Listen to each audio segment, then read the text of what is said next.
بھلا تم نے ان لوگوں کو نہیں دیکھا جن کو کتاب یعنی تورات سے حصہ دیا گیا اور وہ اس کتاب اللہ یعنی قرآن کی طرف بلائے جاتے ہیں تاکہ یہ ان کے تنازعات کا ان میں فیصلہ کر دے؟ تو ایک فریق ان میں سے پھر جاتا ہے اور منہ پھیر لیتا ہے، یہ اس لیے کہ یہ اس بات کے قائل ہیں کہ دوزخ کی آگ ہمیں چند روز کے سوا چھو ہی نہیں سکے گی، اور جو کچھ یہ دین کے بارے میں بہتان باندھتے رہے ہیں اس نے ان کو دھوکے میں ڈال رکھا ہے۔ تو اس وقت کیا حال ہوگا جب ہم ان کو جمع کریں گے، یعنی اس روز جس کے آنے میں کچھ بھی شک نہیں،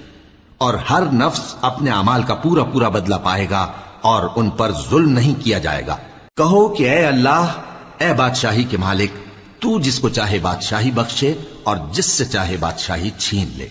اور جس کو چاہے عزت دے اور جسے چاہے ذلیل کرے۔